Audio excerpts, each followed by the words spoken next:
Hola y bienvenidos a la cumbre inaugural de Hay House. Es un verdadero placer contar con la participación de todos ustedes en este evento tan especial. Soy su presentadora Jessica Horner de TheTappingSolution.com. ¿Se siente usted prisionero de su propio estrés y ansiedad? Aun cuando lo intentemos de verdad, a menudo nos damos cuenta de que no controlamos totalmente nuestros sentimientos. En esta entrevista analizaremos lo que en realidad subyace en esta reacción de estrés y pánico, y podrá usted aprender qué hacer al respecto. Para empezar, hablaremos con Charles Linden, de PanicAnxiety.com. Charles padecía altos niveles de ansiedad, ataques de pánico, agorafobia y trastornos obsesivos compulsivos que le impidieron disfrutar plenamente de la vida hasta los 27 años. En su búsqueda por modificar su propia vida, descubrió un método que ahora está cambiando muchas otras. Los programas y materiales de Charles han ayudado a más de 2 millones de personas. Es un honor tenerle con nosotros. Bienvenido, Charles. Gracias. Hola. Charles, lo que me encanta de lo que hace usted es que ha pasado por esto, así que de verdad sabe de qué estamos tratando. Creo que es útil empezar por aclarar el problema. ¿Cuál es la diferencia entre decir estrés, ansiedad y depresión? Bueno, si las analizamos por separado, podremos centrarnos más en los aspectos concretos de cada una de esas condiciones. El estrés es una expresión general que se usa para describir un tipo de síndrome. Y por síndrome me refiero a un grupo de síntomas que constituyen una condición. Se trata de una condición causada por los excesos de la vida y las presiones laborales, de modo que lo que uno experimenta durante el día sin duda contribuye a crear estos niveles de estrés y de ansiedad que hacen que surja dicha condición. Normalmente está constituida por un número de componentes físicos que algunas personas describen como síntomas. Pero los síntomas son algo que por lo general se asocia a una condición clínica o a una enfermedad. Por eso, en la medida de lo posible, intento dejar fuera la palabra síntoma. Llamémoslos sensaciones y pensamientos. Estos síntomas somáticos son síntomas y sensaciones mentales causados por desequilibrios. El estrés pone de manifiesto síntomas que se asocian con la ansiedad, y la ansiedad es la respuesta de lucha o huida, la reacción que hace que los humanos nos mantengamos a salvo del peligro real. Esto puede afectar a la digestión, a la circulación, a la respiración. A todo ello le afecta el estrés alterando el modo en que funcionan en el organismo. El estrés nunca es bueno para nosotros. Algunas personas me han llegado a preguntar, ¿es el estrés bueno en ciertas ocasiones? ¿Nos ayuda a concentrarnos? El estrés nunca es bueno. El estrés es la condición causada por todas estas presiones. Ya sabe, la vida, el trabajo, la presión de la vida y la presión laboral pueden ser beneficiosos a corto plazo, porque significa que pueden centrarnos en la tarea y hacernos más productivos en ella, pero por lo general el estrés, la condición, solo puede ser nocivo. Si pasamos ahora a hablar de la ansiedad, esta es la manifestación de la emoción del miedo. Y la emoción del miedo es una emoción muy útil porque nos mantiene a salvo en momentos en que existe una amenaza real. Pero la ansiedad es un trastorno, así que la condición de la ansiedad es consecuencia de los datos que el cerebro recibe por los sentidos. Nuestros ojos, nariz, oído, boca, piel recogen datos sobre nuestro entorno y se los facilitan al subconsciente. Y en ciertas ocasiones esto activa el mecanismo de lucha o huida que nos mantiene a salvo. Por eso nos enseña a preparar nuestro cuerpo y a reaccionar adecuadamente ante las amenazas reales. Repitámoslo, este sistema ha evolucionado para que nos mantengamos a salvo, por lo que se trata de algo bueno. Pero que las personas desarrollen un trastorno de ansiedad resulta inadecuado, agobiante y puede afectar a cada aspecto de sus vidas. Afecta a cada milímetro cúbico de sus cuerpos, por lo que todo organismo y todo cuanto se encuentra en su interior, por debajo de nuestra piel, se ve afectado por la reacción de ansiedad. De ahí que los síntomas, los pensamientos y las sensaciones que experimentamos puedan ser múltiples y a la vez increíblemente devoradores y aterradores, dado que influye en nosotros a un nivel químico y fisiológico. Por eso le afecta a todo, a nuestro sistema hormonal al completo y a nuestra fisiología. Debería activarse exclusivamente ante un peligro real, y cuando haya sido utilizado, cuando todo haya pasado, cuando el peligro haya desaparecido, debería desactivarse y deberíamos volver a la normalidad. Eso es lo que normalmente sucede. Si se nos cruza un perro delante del coche, se activa la respuesta de lucha o huida. Frenamos de golpe, detenemos el vehículo, el perro se aleja y nuestro organismo regresa a la normalidad, a un estado de relajación. La ansiedad solo se mantiene activada en aquellas personas que desarrollan un trastorno de ansiedad, y eso se debe a un rasgo genético. Podemos hablar de ello más tarde, pero sin duda es un factor genético el que provoca la predisposición a que alguien desarrolle un estado de ansiedad elevada. Por cierto, esto no es nada malo, al contrario, se trata de algo realmente bueno a lo que nos referiremos más tarde.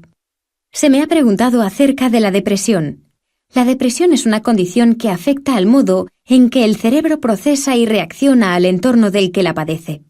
En otras palabras, recibimos toda esa información que nos rodea a través de los sentidos. Los ojos ven, los oídos oyen, la nariz huele. Todos esos datos llegan hasta la mente subconsciente y son procesados como un ordenador procesaría la entrada de datos a través del teclado. Lo que sucede con las personas con depresión es que la interacción entre el mundo exterior y el modo en que ellos computan dicha información en su cerebro se interrumpe.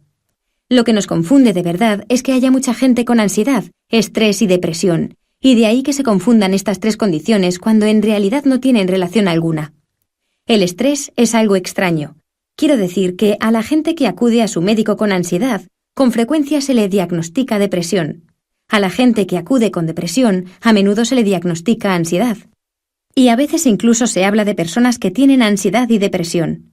Se trata del diagnóstico erróneo más común que existe porque estos dos fenómenos no pueden coexistir. No se puede estar contento y triste a la vez, y eso en efecto, a nivel químico, es lo que la gente dice. La ansiedad es una hipervigilancia total que surge cuando nuestro organismo se llena de sensaciones, pensamientos y emociones. La depresión es justo lo contrario, así que existe una verdadera malinterpretación de estas condiciones. Ya sabes, Jessica, que es muy frecuente que las personas que sufren de ansiedad crean que están deprimidas porque se les recetan antidepresivos, y los antidepresivos no son más que en realidad la esperanza más remota del doctor. Les recetan medicamentos para que controlen su reacción de ansiedad, para que tengan cierto efecto soporífero, y así se suprimen levemente todos sus sentidos, pero no se trata de un remedio, sino tan solo de una manera de calmarlos. Como he dicho, es imposible estar contento y triste a la vez. Las personas con ansiedad, que también se sienten decaídas, se encuentran en un estado anímico bajo, pero eso no es depresión. La depresión es una condición totalmente diferente. Nos encontramos ante un estado anímico bajo cuando simplemente nos sentimos hartos. Si padecemos ansiedad y hemos limitado nuestras relaciones sociales, si no trabajamos, si no hacemos lo que normalmente haríamos, simplemente nos hartamos. Nuestro mundo se empequeñece y eso a menudo se diagnostica como depresión con ansiedad, pero eso no es lo que en realidad es. Así que se trata de tres condiciones muy diferentes.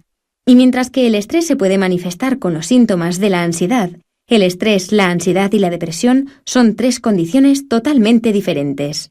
¿Eso sí? ¿Tiene sentido? Tiene mucho sentido y creo que diferenciar entre las tres se trata de algo novedoso para muchísimas personas. Concentrémonos en el estrés y en la ansiedad. ¿Qué impacto están teniendo hoy día las condiciones del estrés y de la ansiedad en nuestra sociedad y en el resto del mundo? Enormes. No puedo transmitirles con suficiente claridad lo sensible que soy a ello.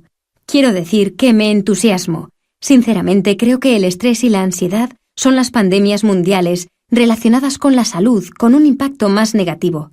Y cuando hablo de pandemia, lo hago porque no hay país alguno que carezca de estrés y de ansiedad. Lo malo es que las estadísticas son absolutamente aterradoras. De entre todas las condiciones de las que podemos hablar, las que reducen la expectativa de vida, sí, son catastróficas, eso nunca lo pondría en entredicho. Son relativamente insignificantes en comparación con las que se podrían describir como ansiedad. Como sabe, hay casi 7 billones de personas en este planeta. El problema es que la ansiedad ataca a 1 de cada 4 personas durante 12 meses. Estadísticamente es así. Lo que significa que a nivel mundial hay al menos 1,5 billones de personas que la padecen. 1,5 billones. Así que 1/4 parte de la población de este planeta padece altos niveles de ansiedad durante 12 meses. Es una catástrofe. Lo que ocurre es que su impacto les afecta a las familias. Sin duda le afecta al individuo, pero les afecta también a las familias, les afecta a las familias extensas, les afecta a los negocios porque las personas están de baja durante un largo periodo de tiempo. Le afecta a la economía porque el gobierno del Reino Unido, de donde soy, como habrá podido comprobar por mi acento, gasta 40 billones de libras anuales a causa de la ansiedad. En Estados Unidos la cifra es aún mayor, aproximadamente 70 u 80 billones de dólares al año. Es un desastre. Piense en cuántas cosas se podría gastar ese dinero y piense también en la cantidad de recursos intelectuales que las personas que la padecen no están aplicando a la economía, a la sociedad, a sus familias. Si se pudiera reasignar toda la energía malgastada en su ansiedad y reinvertirla en esos entornos, simplemente catastrófico, sería increíble, dispondríamos de un planeta sin ansiedad. Es horrible. Sí, por este motivo toda esta información es tan importante. Antes de la entrevista había llevado a cabo mi propia investigación sobre la ansiedad, para saber más y sobre los diferentes trastornos de ansiedad. Y lo que más me conmocionó fue que está tan extendida en nuestra sociedad que la mayoría de las personas ni siquiera pide ayuda. No recuerdo las estadísticas, pero eran que la mayoría de las personas no piden ayuda, y se da que a veces se ven envueltas en un halo de vergüenza o existe la necesidad de ocultarla, como si de un defecto personal se tratara. Sí. ¿Se trata de un defecto personal que tenemos algunos o cuál es la otra manera de interpretarlo? No, de hecho, lo que he descubierto como antiguo paciente y también como alguien que a fecha de hoy ha ayudado aproximadamente a 155.000 personas es que nunca se ha dado el caso de nadie que se haya recuperado de su ansiedad y que haya dejado de hacer cosas maravillosas. La razón es contundente. Frecuentemente asociamos de alguna manera la ansiedad y el estrés con la debilidad, con el hecho de que las personas son débiles o sensibles, o con que tienen un tipo de debilidad que significa que no pueden enfrentarse a la vida del modo en que lo haría una persona normal. Pero en realidad, tener ansiedad o estrés significa que se tiene algo denominado, o que yo denomino, inteligencia creativa. La inteligencia creativa es el tipo de inteligencia que nos permite pensar de una manera menos convencional, resolver problemas, llegar a ser grande. Las personas creativas conciben la creatividad como un talento musical o artístico. No tiene por qué ser así. Se puede ser un empresario increíblemente creativo. Se puede. Consiste en la capacidad para aceptar una situación, para sopesar la opción más desfavorable, la más favorable y para encontrar una solución intermedia que sea provechosa en todos los aspectos. En eso consiste la inteligencia creativa. Si pusiéramos los 155.000 casos, uno detrás del otro, en una larga línea y de manera aleatoria, eligiéramos 1.000 de mis antiguos clientes a los que hemos ayudado y les preguntáramos lo que han hecho con su vida, lo que hacen con su vida, cuáles son sus ambiciones, cuáles son sus enfoques, nos daríamos cuenta de que todos ellos, sin excepción, gozan de esta inteligencia creativa. Y este es el rasgo genético que causa la ansiedad. Cuando las personas tienen esta predisposición, dicen con frecuencia: bueno, mi abuelo la tenía, mi bisabuelo la tenía y mi madre la ha tenido. Y añaden luego: ya sabe, debe ser cosa de familia. Lo es, pero no de la manera que ellos piensan. No lo es porque, al igual que su madre, usted sea débil, o porque usted la haya acumulado por ósmosis, o porque se haya visto afectado por esa condición. Lo que ha pasado es que a usted se le ha alimentado con el mismo material genético con que su estirpe los alimentó a ellos, y esto ha dado lugar a la persona intelectual que usted es ahora. Así que quien lo contemple como un defecto no está aceptando la realidad.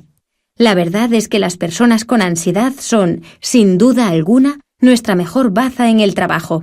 Son las personas más productivas, creativas, inteligentes y capaces del mundo, y son las personas que logran grandes metas.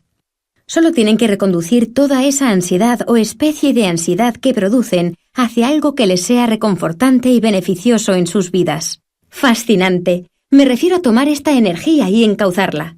Entonces, lo que usted está diciendo, que considero que también es interesante, es que cuando las personas superan la ansiedad utilizando su método, no se trata simplemente de encontrarse de repente ante esta solución intermedia de no tener ya ansiedad, sino que usted va más allá, usted canaliza esa energía para hacer cosas más importantes.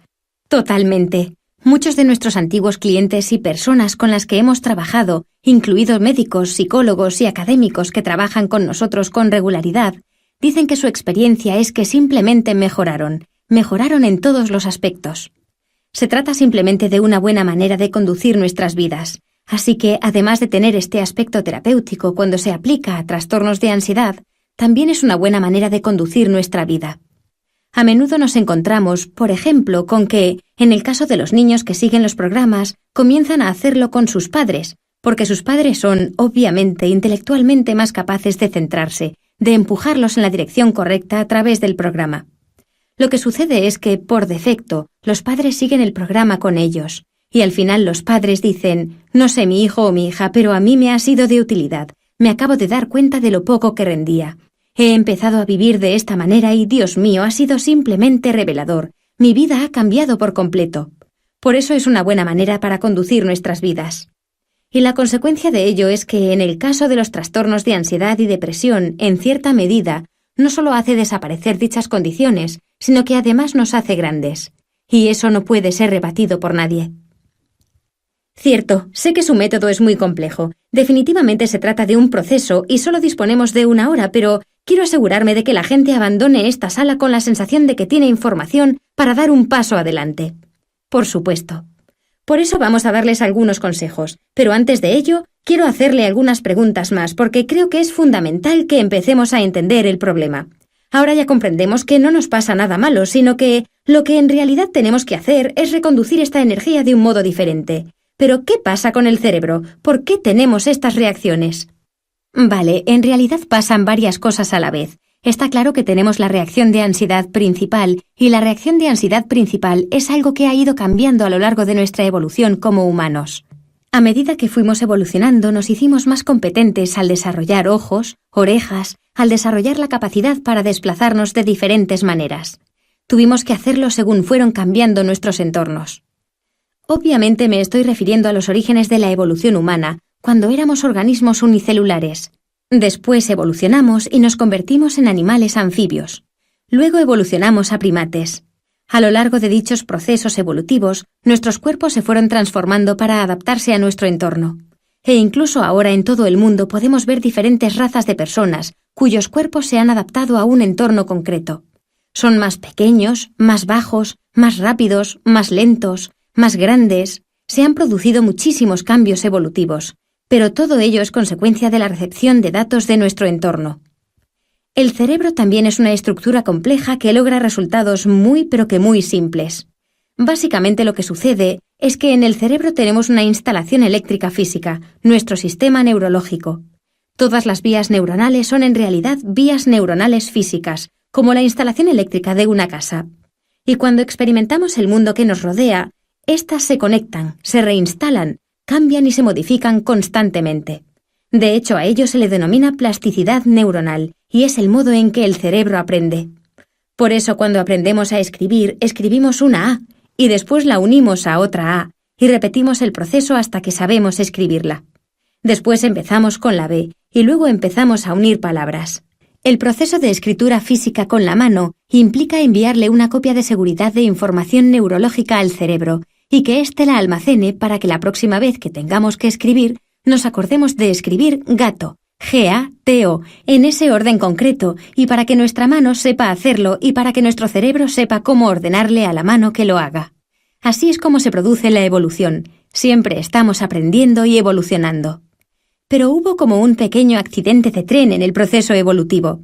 Si creemos en el gran inventor, si alguien creó el modelo de mente, algo salió mal, porque durante nuestra evolución como seres humanos y a lo largo de los últimos miles de años, no hemos evolucionado demasiado físicamente, aunque sí psicológicamente.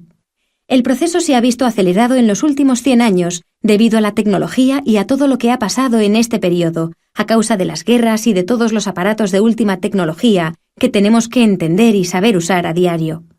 Y lo que ha pasado es que ha habido un grupo de personas que se han alejado del proceso de evolución normal y han avanzado mucho más intelectualmente. Por eso en nuestras sociedades hay personas que tienen una inteligencia avanzada, una inteligencia creativa, y son esas las personas de las que he dicho anteriormente que tienen esta predisposición a desarrollar altos niveles de ansiedad. Lo que está pasando en el cerebro es que la mente creativa está interactuando con la reacción de ansiedad. Y la reacción de ansiedad está enviando señales que dicen: vale, estoy buscando riesgo. ¿Qué hay en mi entorno que represente un riesgo? Nuestros ojos pueden detectar un perro que ladra y decir: vale, ahí está el riesgo, es posible que me muerda. En ese momento nuestro cerebro evalúa el riesgo. ¿Qué pasa si el perro me muerde? ¿Y si le doy una patada? ¿Y si salgo corriendo? ¿Y si lo mato? ¿Y si me muerde? ¿Y si tiene la rabia? ¿Y si...? Por la mente se nos pasan miles de pensamientos, de evaluaciones del riesgo. Y entonces, cuando desaparece el perro, nuestros niveles de ansiedad regresan a la normalidad. Pero en el caso de las personas con altos niveles de ansiedad, una vez que el perro se ha ido corriendo, el cerebro sigue haciéndole preguntas similares. ¿Y si? ¿Y si? ¿Y si? Ahora el perro se ha ido, por lo que no puede aplicárselas a él, pero sigue haciéndose preguntas, busca otra cosa. Se dará cuenta de que el corazón nos late muy rápidamente o de que tenemos nudos en el estómago, sensaciones propias de la ansiedad. Entonces se preguntará, ¿y si el ritmo cardíaco no es solo un pulso acelerado? ¿Y si es un infarto? ¿Y si es un infarto me puedo morir? Si me muero, mis hijos no tendrán padre. ¿Y si mis hijos no tienen padre? Así pues, la gente con inteligencia creativa lleva esta situación a su grado máximo.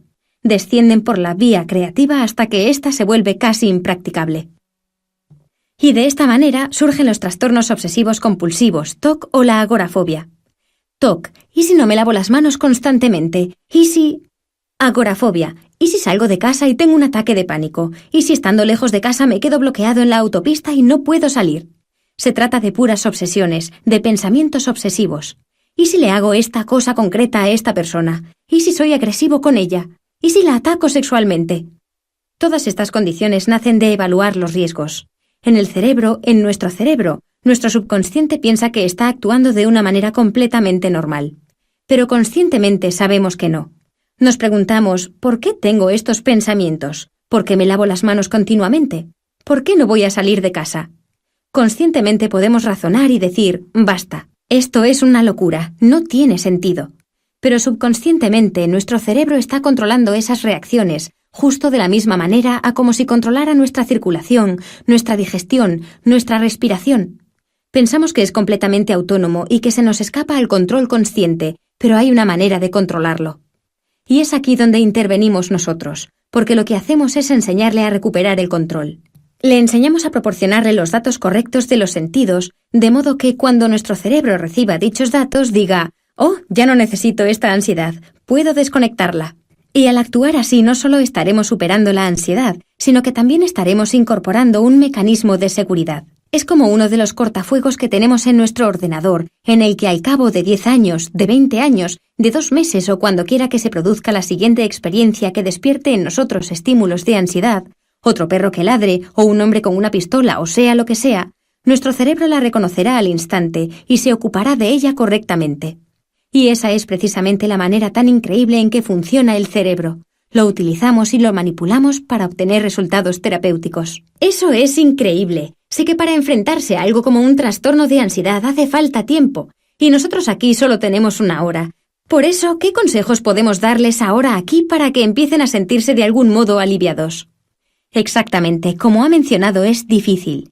Quiero decir que, obviamente, la mitigación de la ansiedad es un proceso. Es como cualquier otro proceso, se necesita tiempo, hay un principio y un fin. Por eso no podemos pretender crear ese proceso aquí. Sería simplemente una locura intentarlo, además de muy ilusorio. Pero creo que podemos mencionar algunos consejos y trucos.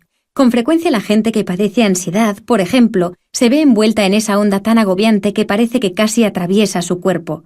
Comienza en los pies, asciende por las piernas, llega al estómago y se introduce en su pecho. En esa reacción se ven implicadas la activación de la respuesta de lucha o huida, la adrenalina y otras hormonas. Es verdad que existen algunos consejos y trucos. Ya sé que lo que a la gente en realidad le gustaría es poder desactivar esa reacción y el hecho de que se produzca, para no necesitar así pasar por todo el proceso, ni correr el riesgo de que más tarde se convierta en un ataque de pánico. Por ello, a medida que aumenta la ansiedad, es fundamental tomar una serie de medidas. Aquí tienen un pequeño truco que he elegido para activar lo que se denomina reflejo de inmersión, que es lo que sucede cuando buceamos bajo el agua. El cerebro emplea los sentidos para detectar que en ese momento nos encontramos en el agua y entonces, por supuesto, proporciona datos. Esos datos consisten en informar de dónde nos encontramos, cuánto frío hace, cuánto tiempo va a transcurrir hasta que obtengamos más oxígeno, si está oscuro, si hay luz o qué presión hay. Y le facilita todos estos datos al cerebro, que es el que toma decisiones. Lo que el cerebro hace inmediatamente en el reflejo de inmersión es decir, no sé cuándo voy a poder obtener más oxígeno, así que tengo que tomar medidas radicales para no quedarme sin él. Eso se logra, por un lado, reduciendo la velocidad de los latidos del corazón, para que éste bombee menos oxígeno y para que se utilice menos oxígeno en el flujo sanguíneo, y por otro, reduciendo la velocidad de la respiración. Ambos fenómenos aunan esfuerzos para reducir el pulso cardíaco, así que si usted siente que su ansiedad aumenta, puede hacer una de las dos cosas siguientes. Algo muy bueno que puede hacer si tiene acceso a ello es, por ejemplo, a medida que la ansiedad empieza a aumentar, ir al cuarto de baño, abrir el grifo de agua fría, tomar varias veces agua con las manos y no solo enjuagarse la boca varias veces con ella, sino también lavarse la cara. Sé que las señoras se van a preocupar por su maquillaje, pero en ese momento deben preocuparse más por desactivar la ansiedad. Échese cuanta agua fría pueda por la cara, repita la operación y enjuáguese la boca. Todas estas sensaciones dentro de la boca y en su cara le proporcionarán datos a su subconsciente y le dirán a su mente subconsciente que no sabe dónde se encuentra, porque sin ojos, orejas, nariz, boca y piel, no sabe dónde está. Como no recibe estímulos, tiene que basarse en lo que está experimentando para proporcionar datos. Cree que se encuentra debajo del agua, así que échese agua fría en la cara, enjuáguese la boca varias veces y reducirá la velocidad de los latidos de su corazón. Repítalo hasta que su pulso cardíaco descienda. Ese es un consejo muy bueno porque con mucha frecuencia lo que le sucede a la gente es que una vez que la reacción de ansiedad se activa, ésta se perpetúa a sí misma y nos asustamos por los síntomas. Cuando estamos asustados, la ansiedad aumenta y con ella los síntomas, y así sucesivamente. Y nos encontramos inmersos en un círculo vicioso. Si realizamos lo anterior, podremos salir de este círculo. Voy a darles ahora otro buen consejo, solo un buen consejo más que creo que es bastante útil y que se basa en el hecho de que en el reflejo de inmersión, la respiración desempeña una importante función. Si estamos en algún sitio, si estamos sentados a la mesa para cenar, si estamos ahí con nuestro esposo o con nuestra esposa y comienzan los síntomas, no podemos echar a correr hacia los servicios y echarnos agua fría en la cara.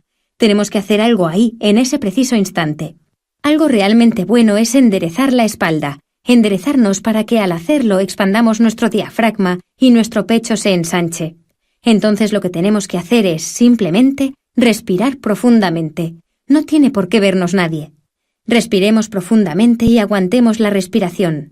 Aguantémosla hasta que sintamos que vamos a estallar. Experimentaremos como un pequeño golpecito en el pecho cuando el corazón dé una sacudida para reiniciarse con un ritmo más lento. En lugar del pulso acelerado, se le dará al corazón la oportunidad para que diga, volvamos a llevar el ritmo. Cuando lo hagamos, veremos que la ansiedad se va volando. Si hace falta repetirlo, repitámoslo, igual que con el consejo del agua. Repitámoslo si hace falta hasta que se nos vaya la reacción de ansiedad.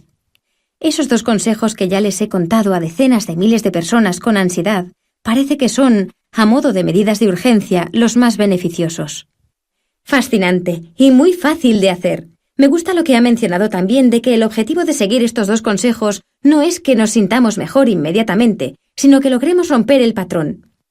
Correcto, absolutamente. A continuación podremos hacer otras cosas que nos permitan recuperarnos por completo de esta condición, pero a modo de medida de urgencia, cuando uno se encuentra en ese momento de crisis, esos consejos funcionan realmente bien. Cierto, ¿existen otras medidas de urgencia u otros consejos que podamos poner en marcha? Sí, dado que la reacción de ansiedad se nutre de nuestra creatividad y utiliza nuestra inteligencia para generarla, dejar de evaluar los riesgos siempre que se pueda será algo positivo. Es decir, dejar de centrarnos en lo que está provocando nuestra reacción de ansiedad, no solo en lo que la está causando, sino también en lo que está haciendo que sea cíclica, continua, porque lo que necesitamos es romper la reacción de ansiedad. A continuación, a partir de ahí, después de haberla roto, habrá que debilitarla y eliminarla por completo. Cuando nos demos cuenta de que está aumentando la ansiedad, debemos utilizar uno de los dos consejos que acabo de mencionar.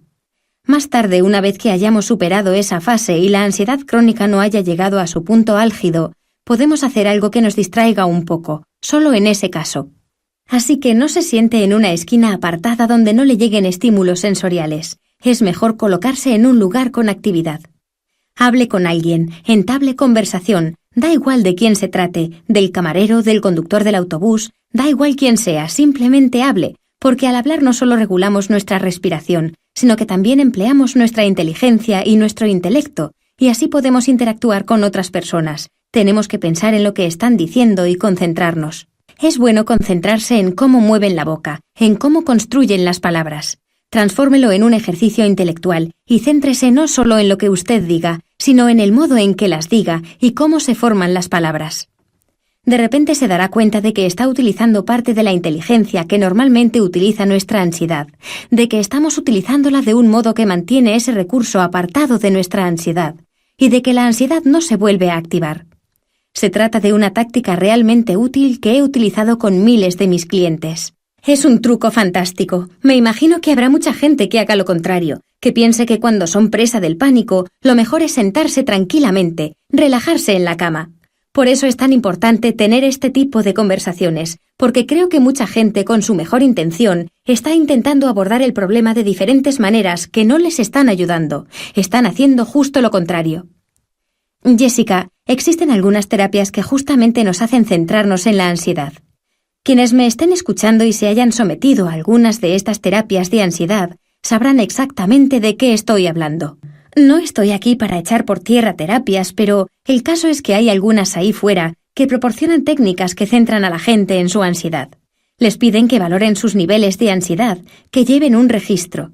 E incluso hay terapias que le piden a la gente que se tomen un tiempo, que encuentren un hueco durante el día para irse a algún sitio tranquilo y experimentar toda esta ansiedad en un intervalo de tiempo concreto o en un período de 30 minutos. Es como tomarse una pastilla, como las cosas que hacemos conscientemente. Si nos tomamos una pastilla, no solo la estamos tomando físicamente para que nos haga efecto. Una pastilla para el dolor de cabeza, por ejemplo, sino que el mensaje que le estamos mandando a nuestro subconsciente es que cuando nos tomamos una pastilla, como la abrimos, como nos tomamos un vaso de agua, como nos la tragamos, el mensaje que le llega al subconsciente es que de verdad la necesitamos. Es como todo lo que hacemos en la vida. Cualquier cosa que refuerce el hecho de que estamos enfermos, de que somos débiles o de que tenemos esta condición, solo puede hacer que el subconsciente piense que, en ese caso, nuestra ansiedad está justificada.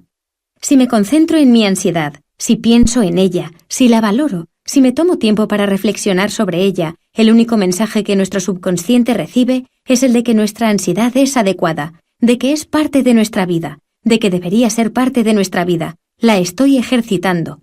Y la cuestión es que hay muchísimas cosas en la vida, muchísimas terapias y prácticas que centran nuestra atención en el problema.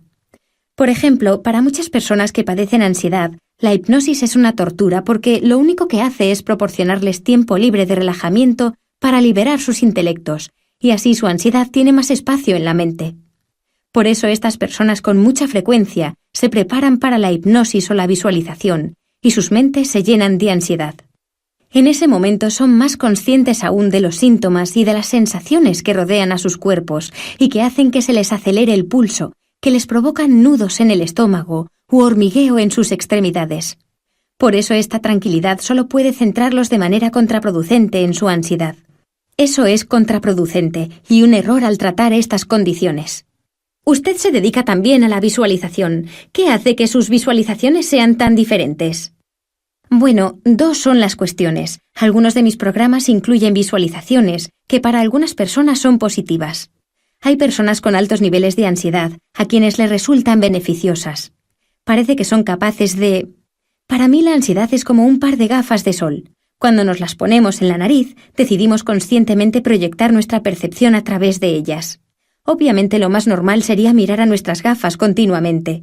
Si tenemos algo sobre nuestra nariz, es lógico que tendamos a mirarlo, y ello se debe al hecho de que no debería estar ahí.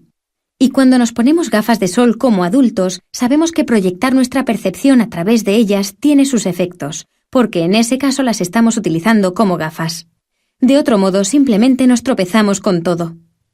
Les voy a poner el ejemplo de mi hijo, quien tiene una enfermedad visual importante. La primera vez que se puso gafas se pasó 2 días tropezándose, porque tenía solo 1 año y medio. Intelectualmente no estaba preparado para comprender que proyectamos nuestra percepción a través de ellas, así que pensaba que simplemente tenía que quedarse mirándolas. Y la cuestión es que solo las miraba y se tropezaba. Lo mismo pasa con la ansiedad. Tenemos elección, podemos centrarnos en la ansiedad o podemos proyectar nuestra percepción a través de ella, al igual que haríamos en el caso del dolor, por ejemplo. Ya sabes, simplemente nos acabamos acostumbrando. Nos acostumbramos a la vida, tomamos medicamentos y seguimos adelante. Así es como hacemos frente al dolor de cabeza. Pero con la ansiedad, lo que hay que hacer es intentar proyectar nuestra percepción a través de ella. Algunas personas pueden hacerlo de forma natural. Se trata de personas que utilizan mis visualizaciones como herramientas. En absoluto son terapéuticas, no son un aspecto terapéutico de mi trabajo, simplemente son útiles porque algunas personas encuentran que ese nivel de relajación les ayuda a frenar un poco el ritmo, les ayuda a dormir. Hay otras personas, probablemente el 60% de las que participan en los programas, que no la usan porque consideran que cuando la usan los efectos son contrarios, les hacen concentrarse en su ansiedad. Lo que yo le digo a la gente en mis programas, independientemente de lo que hagan ellos, es que se queden con las cosas que les sirvan y que descarten aquellas que no lo hagan. Que utilicen de la mejor manera que puedan las cosas que a ellos les funcionan, que nos llamen, que nos envíen emails, que pidan apoyo, que se aseguren de que las están usando de manera efectiva, pero que se aseguren de que las están usando porque solo entonces verán resultados. Si no funcionan, que las dejen al margen, que se olviden de ellas. Y esto funciona. Sí, y como dice, existen todas estas herramientas diferentes y cada uno utiliza lo que funciona mejor para él. Sí, correcto. ¿Existen otras técnicas o consejos que nos pueda dar? Sí, claro, podría estar dándoles consejos todo el día. Hay montones de cosas que le decimos a la gente que haga. He sugerido anteriormente que nos fijemos en la boca de nuestro interlocutor. Esto es algo de lo que todas las personas del mundo somos culpables, porque aunque todos miramos, muy pocas ven. Si usted y yo hacemos juntos un viaje de 2 millas en coche, y al final le entrego un cuestionario sobre lo que ha visto, habrá visto muy poco. Habrá estado mirando todo el tiempo, sus ojos habrán estado activos y sus percepciones también lo habrán estado, pero aunque probablemente se habrá fijado en que un camión de bomberos cruzó la carretera delante de usted, probablemente no se habrá percatado de qué tipo de árboles dejamos atrás, o de si pasamos una oficina de correos, o de si pasamos por delante de un parque. El problema es que nos pasamos la vida de esta manera. Así que un buen consejo para todos los que padezcan estrés y ansiedad es que vuelvan a aprender a ver. Aprenda a ver de verdad. Centre su percepción en las cosas que le rodean. No puedo transmitirle toda la importancia que esto tiene en todos los aspectos de nuestra vida, porque no solo aparta esa inteligencia de la reacción de ansiedad, sino que también nos hace sentir más realizados, porque hace que nos demos cuenta de las cosas que proporcionan al cerebro la información que necesita, porque nuestro cerebro, al igual que nuestro estómago, necesita comida. Y cuando lo tenemos vacío nos suena el estómago, nos dice «necesito comida», y entonces comemos para mantenernos vivos. El cerebro funciona de la misma manera. Lo más aburrido es que nos suene el estómago del cerebro. El aburrimiento es el estado, la sensación, la noción que el cerebro envía para decirle a alguien «no me estás alimentando». Mis padres, por ejemplo, están jubilados, así que han reducido sus actividades físicas habituales. Y a veces me dicen que están aburridos. Entonces yo les respondo que la razón por la cual están aburridos es porque no están haciendo nada que alimente su inteligencia, y por eso se hicieron un programa, se obligaron a ello. Mi madre empezó clases de escultura, por ejemplo, así que lo que está haciendo es regresar a un entorno que no es el entorno laboral, que no le produce estrés, que no se basa en horarios, ya sabe, se entra a las 9 y se sale a las 5. Lo fundamental es que ahora es ella quien controla el entorno que alimenta a su cerebro, con lo que ella necesita para sentirse realizada al final de cada día. Y si al final del día nos sentimos realizados, dormimos más profundamente. Si hemos empleado el cuerpo y la mente de manera proporcional y hemos mantenido ese equilibrio en que mente y cuerpo necesitan estar, después nos sentimos más satisfechos y también con más ganas de empezar un nuevo día haciendo esas cosas que son productivas. Eso es vital para todo el mundo. Por lo tanto, si comenzamos a ver cosas en lugar de a mirarlas, a ver las cosas que nos rodean y a utilizarlo todo como una herramienta creativa, si vemos los árboles, entonces podremos escribir algo sobre los árboles, o podremos escribir algo de prosa o de poesía, podremos hacer fotos, podremos grabar algo en nuestro teléfono, aunque se trate de una idea que hayamos tenido o de un momento de inspiración. Si utilizamos nuestro entorno como inspiración para la creatividad, nos daremos cuenta de que somos más eficaces en todos los aspectos de nuestra vida. ¡Fascinante! ¿Cree que es acertado decir que mucha gente mantiene sus metas, sus sueños en suspenso por la ansiedad, pero que en realidad es precisamente la persecución de un sueño o de una meta lo que puede ayudarnos a combatirla? Correcto. Sí, se puede decir así. Sí, como la ansiedad se manifiesta en las personas físicamente de una manera tan negativa, es así como acaba por percibirse, a pesar del hecho de que está ahí para protegernos. Obviamente las sensaciones físicas y los pensamientos que se asocian con la ansiedad son agobiantes y a veces la gente siente que está mental o físicamente enferma o que algo pasa con su subconsciente y que nunca va a ponerse bien. Parece tan catastrófico porque una vez más nos encontramos ante un círculo vicioso. Lo que hacemos es recoger todos nuestros recursos y utilizar todo de lo que disponemos, no solo para sentirnos más realizados en la vida, sino también para desactivar la ansiedad, y eso es lo que hay que hacer. Está usted totalmente en lo cierto. ¿Tiene algún otro consejo para las personas que convivan con alguien que padezca ansiedad? Por ejemplo, para una esposa cuyo marido o cuyos hijos la padezcan. ¿Cómo puede ayudar una persona que no tenga ataques de pánico a otra persona que padezca ansiedad? Sí, es difícil porque hay personas que son de gran apoyo, pero también hay personas que son muy despectivas. Lo vemos mucho en los programas, en los retiros y en los talleres que organizamos. Entramos en contacto físico con personas a las que les facilitamos el apoyo que, como cuidadores, si quieren, necesiten. Como digo, tenemos dos grupos. Por un lado están los que no lo entienden en absoluto, los que no tienen inteligencia creativa, a los que nunca les pasa. Y cuando uno se lo explica, de verdad que no entienden de qué se les está hablando, no pueden experimentarlo en sus propias carnes, porque no tienen la fisiología necesaria para ello. Y por otro lado están las personas que prestan su apoyo. Pero las personas que colaboran con frecuencia refuerzan más la ansiedad que el periodo de recuperación. A lo que me refiero con esto es a que si tratamos a una persona que sufra de ansiedad como si padeciera un tipo de enfermedad que le debilita, como lo haríamos ante un cuadro clínico o ante una afección, lo que estamos haciendo es tomarlo, alzarlo en brazos y llevarlo con nosotros toda la vida. Nos convertimos en su cuidador, pero no nos convertimos solo en su cuidador, sino que también nos convertimos en defensor de su ansiedad, porque la ansiedad necesita justamente lo contrario. Ahora bien, no quiero decir que debamos sacar a esta persona de casa a la mañana siguiente diciéndole que vuelva al trabajo, ni ser muy duros con él. No, eso no es lo que estoy diciendo. Hay mecanismos que tenemos que usar, y hay muchos. Meterse en ellos ahora sería una locura, pero en última instancia lo que estoy diciendo es que se le puede enseñar a esa persona a hacer y a decir cosas útiles para el proceso de recuperación de su ser querido. Esto lo encontramos mucho con los niños. Precisamente como son niños, existe una versión infantil de los programas, y también les permitimos a los padres recibir nuestro apoyo, porque es vital que ellos eduquen a los destinatarios, a los niños, a lo largo del proceso de recuperación.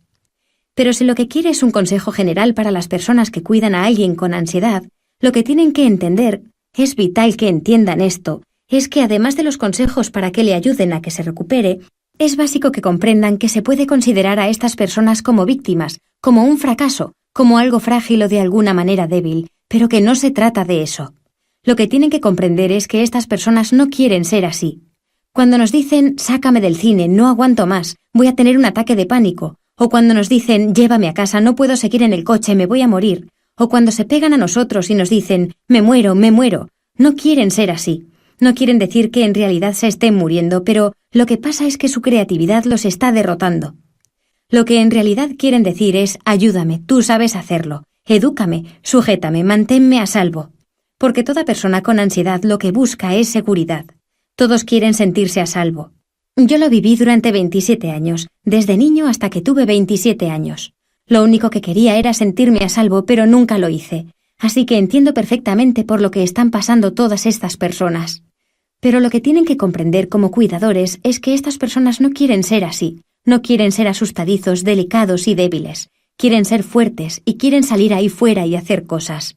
Y durante el proceso de recuperación se les tiene que permitir ser como son. No hay que gritarles cuando se obsesionen, cuando se comporten de manera compulsiva, cuando se laven, cuando abran o cierren ventanas repetidamente. No hay que gritarles porque hayan tenido otro ataque de pánico. No hay que enfadarse nunca con ellos, sino que hay que apoyarlos en esos momentos. Hay que decirles, vale, estamos en este punto, sabes de qué se trata, no es la primera vez que sucede. Vamos a superarlo juntos y vamos a encontrar una solución. Pero nunca se enfade o se frustre porque esto es lo último en el mundo que puede serle de ayuda a alguien que sufra de ansiedad. Charles, esta conversación ha sido muy reveladora y sé que para muchos se trata solo del principio. Ha sido usted muy generoso al facilitarnos un proceso que la gente va a poder escuchar al final de este audio. ¿Puede informarnos de en qué consiste dicho proceso? Sí, lo que voy a hacer, Jessica, es llamémoslo una simple visualización o ejercicio de relajación. Pero en última instancia, lo que el proceso va a lograr es tranquilizar a las personas con ansiedad, hacerles ver que no padecen ninguna enfermedad ni física ni mental, que pueden recuperarse y que van a hacerlo. Y si somos humanos y padecemos elevados niveles de ansiedad, Hay procesos que solo pueden ayudarnos a que nos recuperemos. La curación es una palabra que normalmente se asocia a enfermedades. Esto no es una enfermedad, sino una situación de un alto nivel de ansiedad. Lo que vamos a hacer es ser capaces de proporcionarle las herramientas, los consejos y la confianza que les guiarán en última instancia para vivir una vida normal y plena.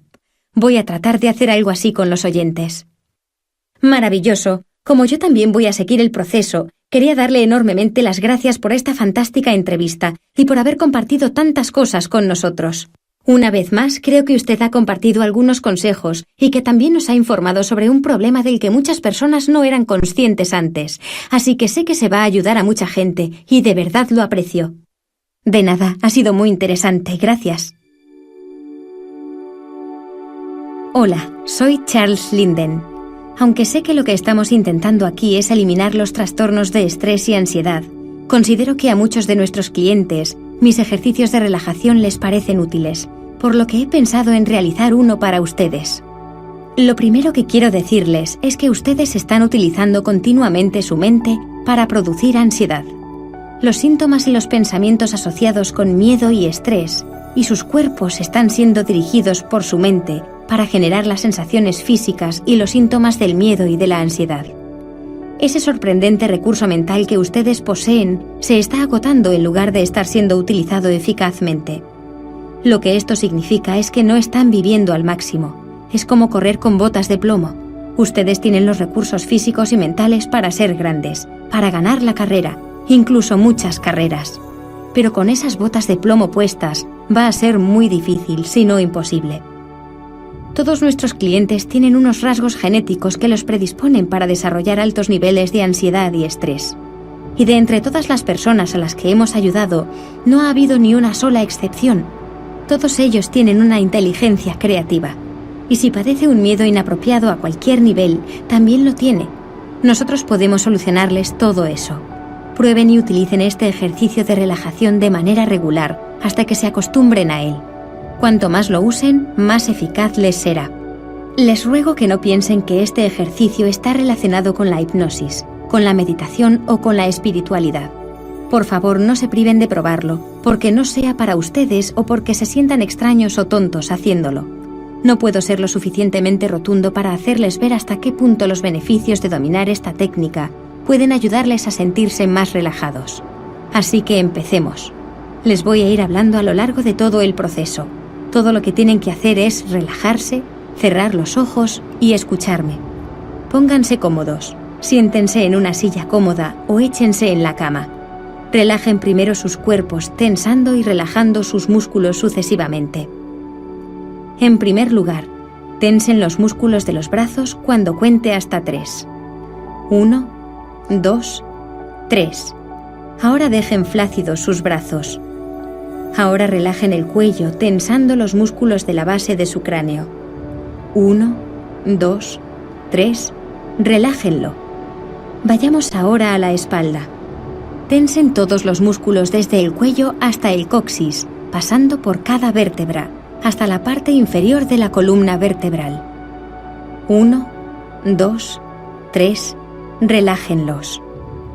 Pasemos ahora a las nalgas. Ténsenlas. 1, 2, 3. Relájenlas.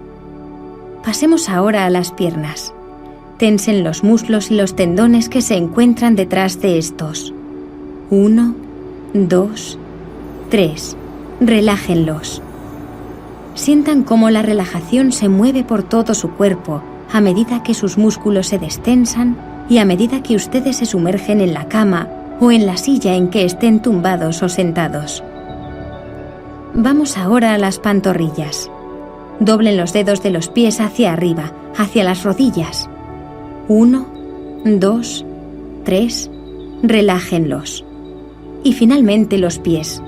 Tensen los pies encogiendo los dedos de los pies y haciendo un puño con ellos. 1, 2, 3. Relájenlos. Sientan cómo sus cuerpos se relajan en la silla o en la cama. Ahora, mientras cuento hasta 5, inspiren profundamente, llenando los pulmones de aire. 1, 2, 3, 4, 5, y cuando cuente 4, expulsen el aire con fuerza. 1, 2, 3, 4. Bien, ahora relájense y simplemente